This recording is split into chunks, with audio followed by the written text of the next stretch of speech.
Vandeham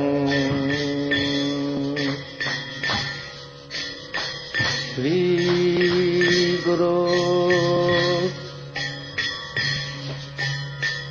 Sri Juta Padakamalam Sri Gurun.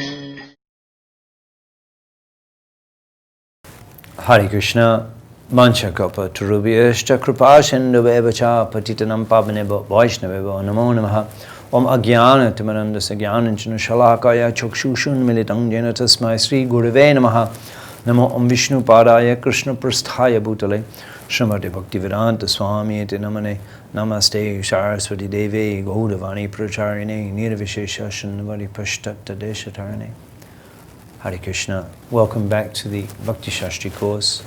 In our last lesson, we were discussing the 8th chapter of Bhagavad Gita, Attaining the Supreme, Akshar Brahma Yog. We were discussing the principles of transmigration, Yoga Mishra Bhakti, Ananda Bhakti was explained by Sri Krishna, comparing the spiritual and the material worlds, and how the pure devotee who is practicing Ananda Bhakti, his passage to the Supreme Abode is guaranteed by devotional service.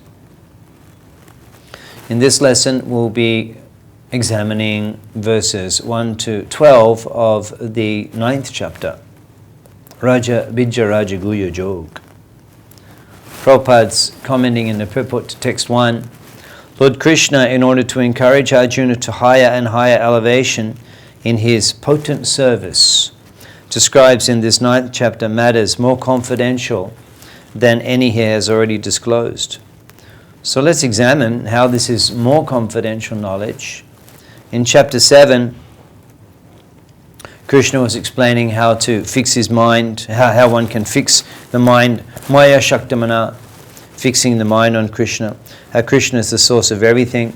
Surrender to Krishna, Mameviye prapadyante mayametam tarantite. Demigod worship and the impersonalists are all described.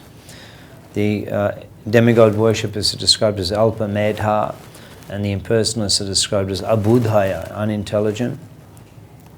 In chapter 8, Akshara Brahma Yoga, the specific goal of life of remembering Krishna at the time of death and principles of transmigration are very clearly explained by Sri Krishna. Ananda Bhakti is also introduced by the Lord, unalloyed pure devotional service, and how by practice of unalloyed pure devotional service one is guaranteed to attain the Supreme. In chapter 9, the Raja Vidya Raja Guhya Yoga, most confidential knowledge, the practice of Ananda Bhakti. In the 8th chapter also, Ananda Bhakti is introduced. However, Yoga Mishra Bhakti is also mentioned, and the concluding portions of the 8th chapter also describe the Satchakra Yoga system of attaining the Brahma Jyoti, or the heavenly planets. So we'll see that the 9th chapter, however, is dealing exclusively with the subject of Ananda Bhakti, pure devotional service, particularly the practice of pure devotional service. The symptoms of the Mahatma are described, and also Krishna is partial to the Ananda Bhakti. Some special facilities that Krishna provides, that Krishna makes available for those who are practicing Ananda Bhakti, and thus constitute most confidential instructions, which we will examine in the next lesson. Srila Prabhupada comments in the purport to text 1, the very beginning of Bhagavad Gita, the first chapter is more or less an introduction to the rest of the book.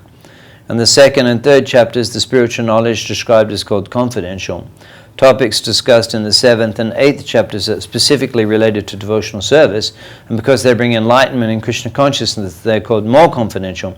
But the matters which are described in the 9th chapter deal with unalloyed pure devotion. Therefore, this is called the most confidential.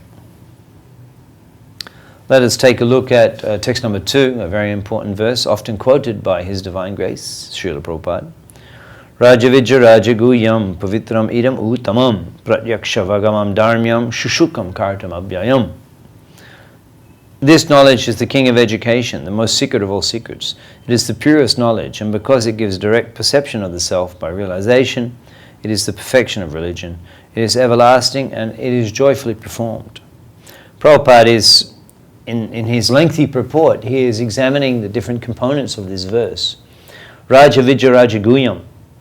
Prabhupada's commenting how so many educational institutions are there in the world, universities, etc. However, none of them are explaining the Atma Tattva Gyan, science of the soul, nor are they explaining the constitutional function of the soul, devotional service.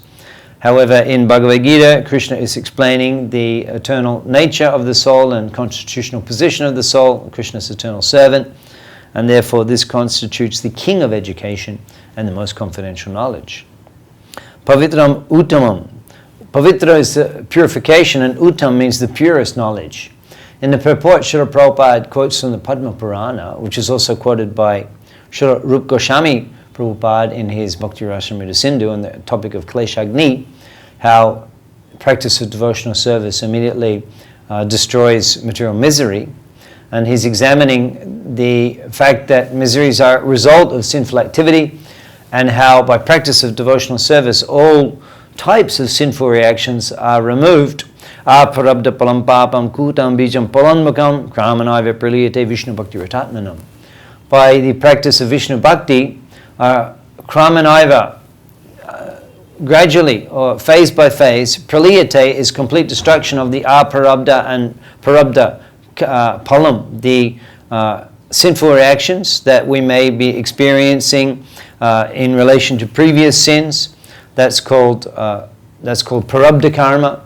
And there's also aparabdha karma, which is sinful reactions that as yet we haven't experienced. And there's also kutam. Kutam is inclination for a sinful inclination, a tendency to perform sin.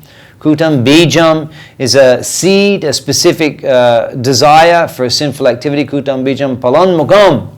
Palanmukam means the sinful reactions which we are experiencing currently. So all of these different phases of sinful reactions, kramanaiva praliyate, are gradually destroyed, Vishnu bhakti ratatmanam, by the practice of devotional service. And thus it is the pavitram uttam, it is the topmost and most purifying process. Regarding pratyaksha vagamam dharmyam, Srila Prabhupada gives the example of Narad Muni, who just by some brief association, the Bhakti Vedantas were staying in the presence in the village during the 4 months of the rainy season, and Sri Narad Muni had the opportunity to serve those Bhakti Vedantas, take the remnants of their food, and hear Krishna Katha from their lips. And Prabhupada's explaining that as a result of that association, a taste for hearing and chanting the glories of the Lord developed, and a great desire for devotional service. He had direct experience of awakening, devotional awakening, and attraction to serve Krishna as a result of these simple activities of devotional service: sadhu sangha, bhakta seva, prasad seva, ebong sravan kirtanam, these simple activities of devotional service. And very quickly Narad experienced a great awakening in his desire to serve Krishna. Thus devotional service is pratyaksha vagamam dharmyam. It is directly experienced. Prabhupada says no need to get a certificate from someone. If we're satisfied with eatables, we're personally experiencing the change and the benefit, and this can be experienced initially at the initial stages of devotional practice by every devotee. In this way, it is the pratyaksha vagamam dharmyam. It is perfection of religion, and it is directly experienced. Susukam kartum abhyayam. Prabhupada's commenting in his purport that susukam, devotional service, is very easy to perform. Simply by sitting and hearing, one can advance in devotional service. Or one can eat the remnants of food offered to Lord Hari, Krishna Prasad Seva. Or one can offer Krishna the simple items, patram pushpam palam talyam, a leaf, a flower, a fruit or water, and these items are available everywhere in the world. Even a poor man can acquire these items. Therefore, devotional service is susukam. It is very easy to perform. It is very joyful, and it is susukam kartam abhyayam. It is eternal. Prabhupada's commenting in his purport that this verse refutes the impersonalist idea that after liberation, the identity of the jiva merges with the Supreme. Krishna explains here that kartam abhyayam, devotional service, is everlasting and eternally performed, so the jiva retains its individuality after liberation and continues in a relationship with the Lord, as evidenced in this very important verse of Srimad Bhagavad Gita. Srila Prabhupada concludes his purport as follows: thus, the process of devotional service of Krishna consciousness is the king of education and the king of all confidential knowledge. It is the purest form of religion, and it can be executed joyfully without difficulty. Therefore, one should adopt it. Srila Prabhupada ki jai. Now, verses 4 to 10 of this 9th chapter, they explain Krishna's relationship with the material world. And these are very significant verses containing extremely deep philosophical concepts. And we will examine some of these concepts verse by verse. Text 4, Krishna explains, Maya tatamidam sarvam jagat avyaktamurtina machthani sarvabhutani nachaham teshu avashtitaha. By me, in my unmanifested form, this entire universe is pervaded. All beings are in me, but I am not in them. Prabhupada is explaining in this verse that in the Avyaktamurti, unmanifest form, Sri Krishna is all-pervading. And at the same time, therefore we can see that everything is Krishna, as was previously explained in the 7th chapter, Bhumir apo nalo vayukam mano buddhirevacha ahankara itimam vinaprakrita astada. 8 separated material elements, and then aparam is tvanyam prakritim vidimeparam jiva bhuta mahava yayitam dayateshaka, the living entity. So the material energy and the jiva tattva, the marginal energy, everything is Krishna's energy. In this way, by expansion of energy, Krishna is all-pervading and present everywhere in the material world. This is described in this verse as the Avyaktamurti, through the expansion of energy. In his purport, Srila Prabhupada gives an analogy of the king and different departments. Recently we were traveling in Thailand, and there you'll see, similarly in many of the Middle East countries, you'll find that in every office, in every public place, you'll find the portrait of the king. In Thailand you'll find the portrait of the king displayed and the royal family members. And in this way, the presence of the king is permeating throughout the entire country. It's called dominion, the king's domain, and dominating, his influence is dominating throughout the entire domain. But that doesn't mean that the king personally has to be in every office or in every room or in every institute. But his influence is there. So this is a mundane example, but in the same way Prabhupada's explaining that Krishna's simultaneously present everywhere in this material creation. Na chaham teshu abashtitaha.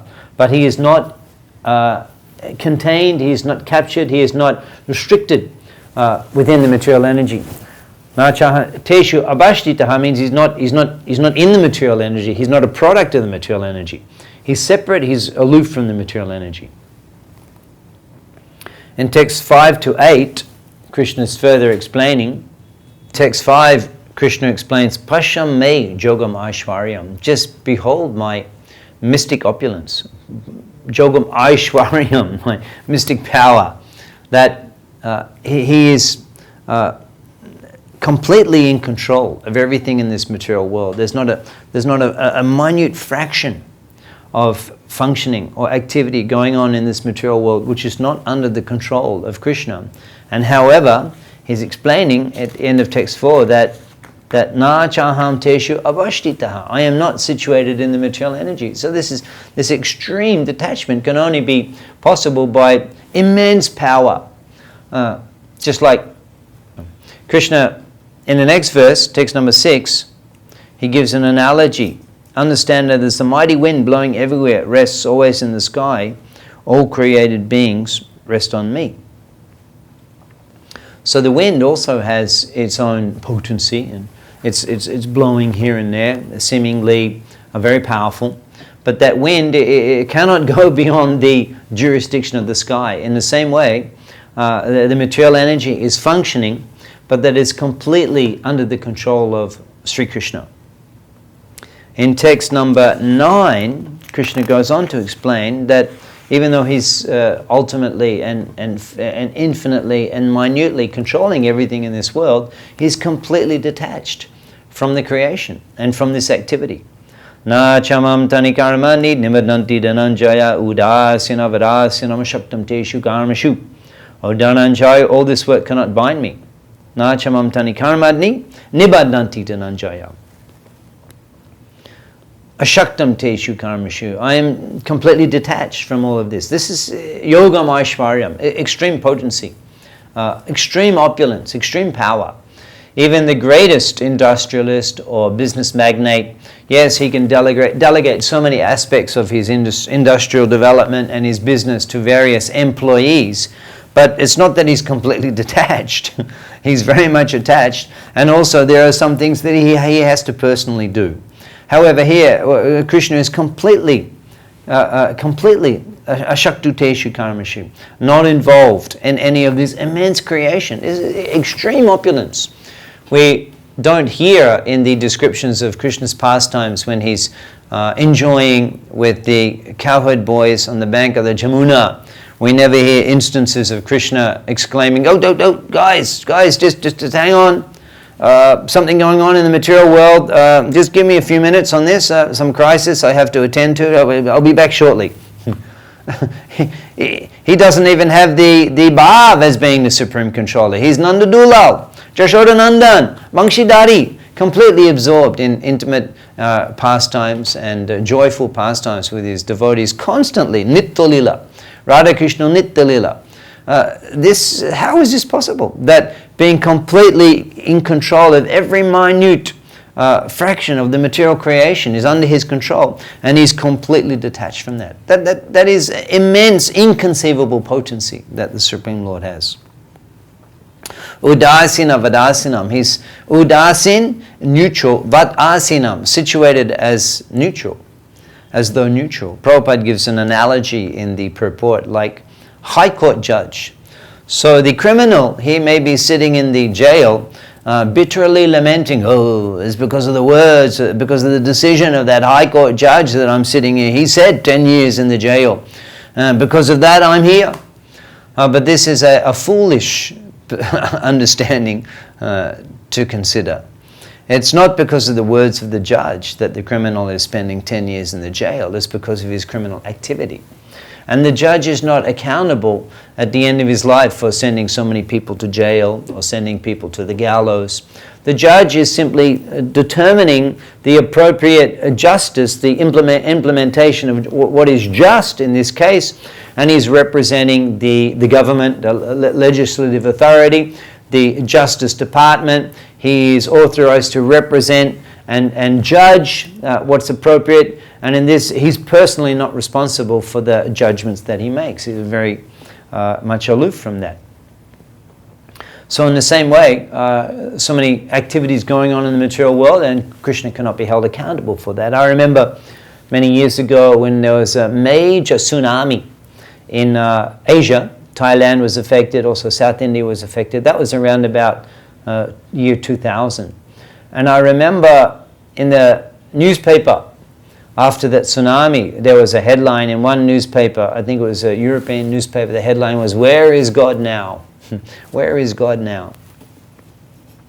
So this is the perception of the foolish materialists, uninformed, that everything is wrong with the material world, they'll blame God. And the whole idea of the materialistic scientists is that God's kind of got out of control. He's lost control, and so we have to compensate for his inadequacies through material science. And because he's old, he's up there in the clouds, and when he was younger he was a little more together, but now old age has overtaken him, and you've seen the picture of him with a beard, white beard, he's aged. And so he can't really keep track of everything, and therefore things go wrong, and then we have to compensate for that with material science. This is a poor understanding of the science of God. Miseries in this material world are also under the supervision of the Supreme Lord, but this is in accordance with the activities of the living entities. In the 4th chapter, verses 14 and 15, we were discussing, and also in 5th chapter, text 17, that nadade kashachit papam, that there's no a sin affects Krishna. Even though so much suffering actually is going on under his supervision, Prabhupada gives some analogies to explain this, that everything is under the control of the workers are dependent upon the employer for their salary. Anadiyad Adiyad Govinda, the cause of all causes. So the workers are dependent upon the money which is given by the employer, but how they spend their money, the employer is not accountable for that. So the Supreme Lord, he provides all the facility in this material world according to the desire of the living entity, and he doesn't interfere with the decisions that the living entity makes. Another analogy Prabhupada gives is the rain, and all the vegetation is entirely dependent upon the rain, but so much variety of vegetation grows here and there randomly, and in this way there's some limited independence. Actually, an interesting analogy that Prabhupada gives in this connection in Srimad Bhagavatam, when he is discussing the vision of Vyas after hearing from Narad Muni, the importance of Bhagavad Bhakti and being inspired by Narad Muni to compile Srimad Bhagavatam. Srila Vyasadeva, he sat down in his ashram on the bank of Saraswati River and he meditated. He was ordered by Narad to Shamadina Anushmaratat Bichestitam, meditate on all of the variety of the creation of the Lord. And he saw there the living entity, he saw the material nature, and he saw the Supreme Lord, and he saw the cause of the living entity suffering. Anato Upashamam Shakshad Bhakti Jogam Adhokshate Lokasha Ajanasha Vidvan Chakra Satya Sanghita. Because they do not understand that forgetting their relationship with the Supreme Lord and becoming absorbed in this material energy, the living entities are suffering. Lokasha ajanasha, they do not know this. Vidvan chakre satya sanghita. And therefore the learned Vyas, he compiled the Srimad Bhagavatam, which explains the science of God and explains the relationship the living entities have with God and the process of removing anato pashamam shakshat, completely removing all miseries, bhakti jogam and hokshajay, by rendering devotional service to the Supreme Lord. In that purport, Srila Prabhupada gives an interesting analogy. He says that the Lord reluctantly places the living entity into the material world, and where his punishments are inflicted upon the living entity, the Lord actually doesn't want the living entity to experience such punishments, and therefore he delegates this responsibility to the material nature, Ma Durga. Ma Durga very diligently inflicts sufferings upon the living entity callously, without any mercy. The Lord is not inclined to do that, and so therefore he delegates that responsibility to the material energy. It is against his will. It's not as the materialists may claim, oh God, how God is allowing this. He unwillingly allows the living entities to become subjected to the miseries of the material nature. He personally doesn't desire to inflict such miseries upon the living entity, but he has no choice. As a result of the living entity's exploitation in the material energy, the material energy reacts in that way. It is called Durga, it is called tough. That is the nature of the material energy. Dukhalayam ashashvatam, as designed in that way for our gradual rectification. Prabhupada gives his own experience that when he was young, he was not inclined to go to school. And Gaur Mohan, whenever Prabhupada appealed, today, Baba, I don't want to go to school. Gaur Mohan was very merciful. In fact, Prabhupada comments that he never denied anything that Abhai requested. Prabhupada said his mother was a little more strict, but Gaur Mohan never denied anything that Abhai requested. And so he would say, today I don't want to go to school, Baba, and Gaur Mohan would say, okay, you stay with me, you come to the shop with me. So actually they required to hire an assistant, a servant. They paid him 5 rupees a month. And his responsibility every day was to take Prabhupada to school. And sometimes Prabhupada said he had to tie a rope around him to take him to the school. So Gaur Mohan himself, he couldn't He couldn't punish Abhay in that way, and he had to employ someone to do that, to chastise and restrict in that way. And this analogy it helps us explain the thankless task. In another place in Bhagavatam, Prabhupada explains the thankless task of the material energy to punish the living entities for their miscreant activities. And in this way, Udasina Vadasinam, the Supreme Lord is not responsible for the sufferings and enjoyments that the living entities experience in this material world. Krishna further elucidates in text number 10, Maya jakshena prakriti shuyate characharam hetunanena kunteya jagadvipare vartare. Another very philosophically deep verse. The shuyate characharam, the material energy is functioning and is operating hetunanena kunteya, under its own rule, Prabhupada translates. There's the O son of Kunti producing all moving and non-moving beings under its rule. Under its rule, Prabhupada explains, hetunanena, this manifestation is created and annihilated again and again.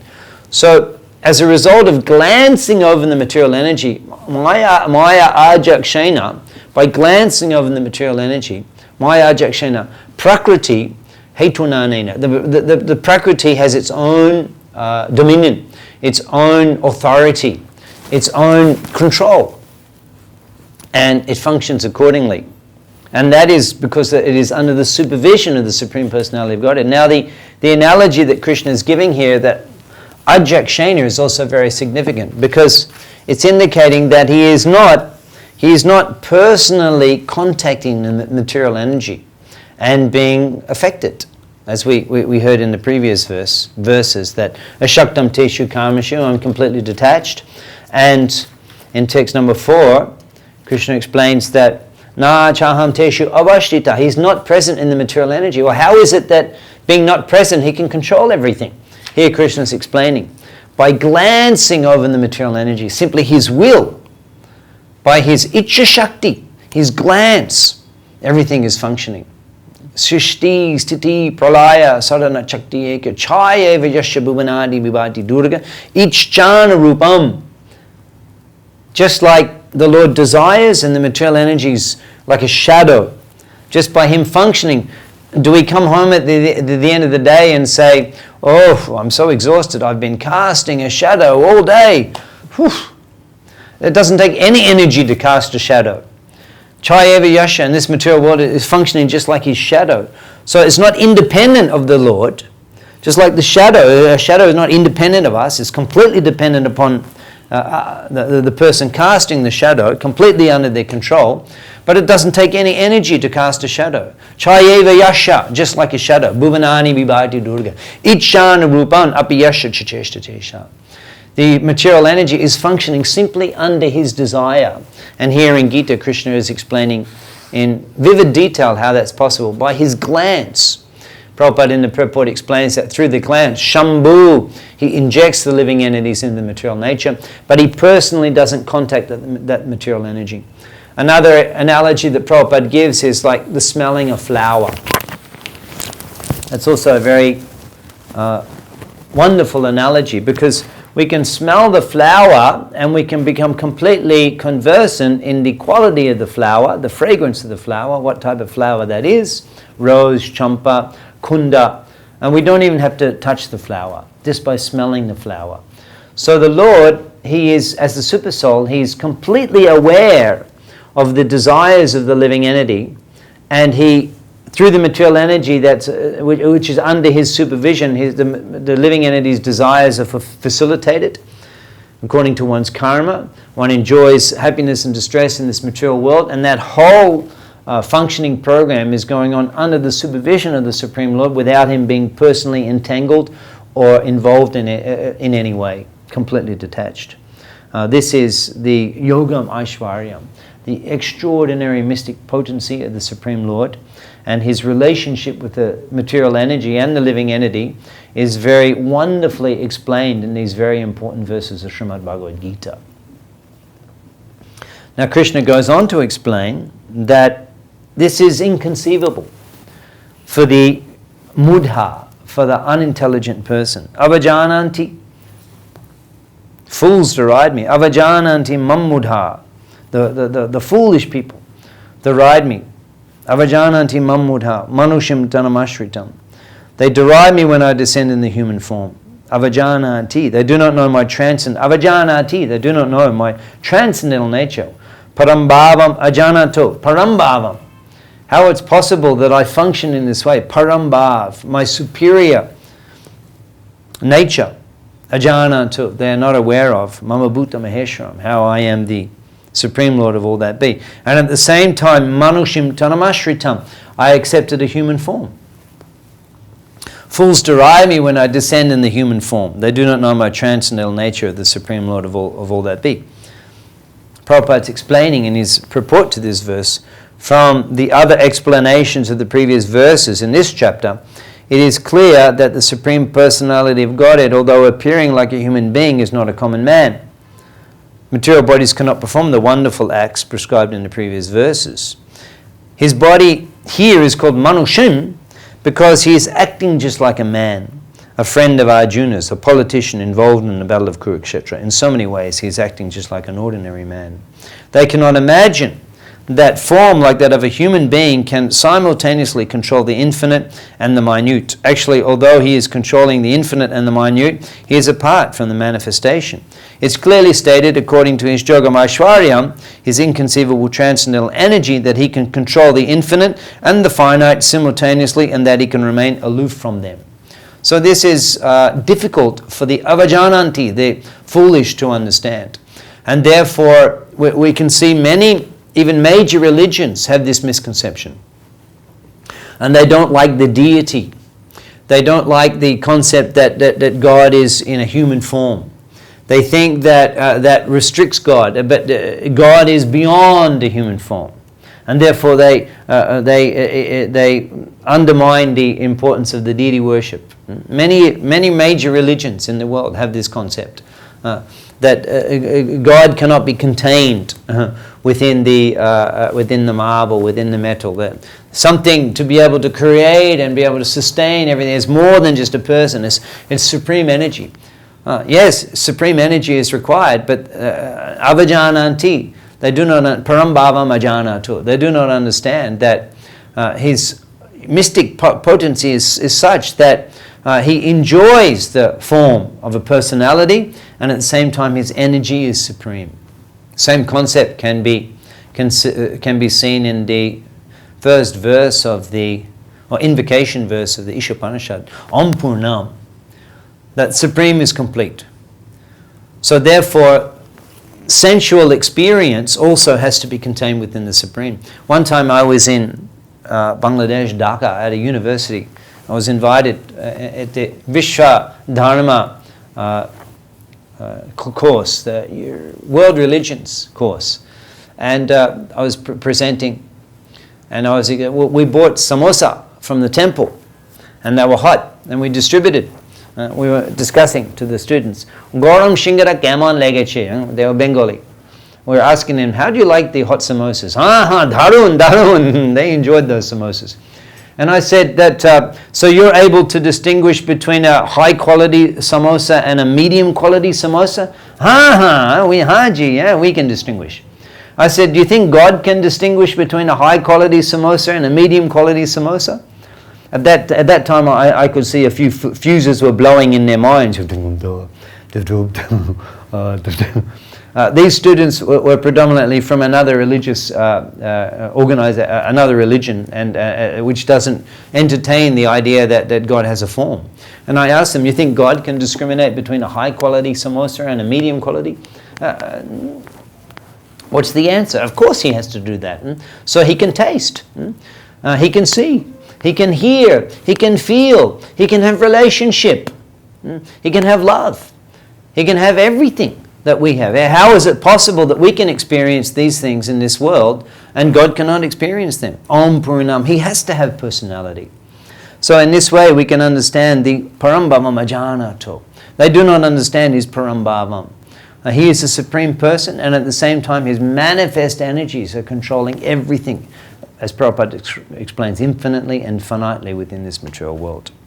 To conclude, Prabhupada comments, to accept God as man and to accept man as God, this is rascaldom.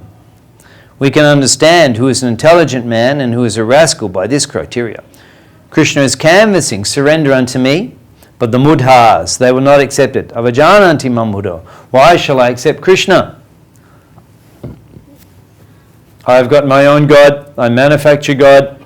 So we have got a very shortcut criterion to understand a rascal and an intelligent man. What is that? If he is a devotee of Krishna, then he is an intelligent man. If he is not, then he is a rascal. That's all. Srila Prabhupada ki jai. In this lesson we were discussing Rajavidya Rajaguyam, the purest, directly experienced Susukam Kartam, devotional service.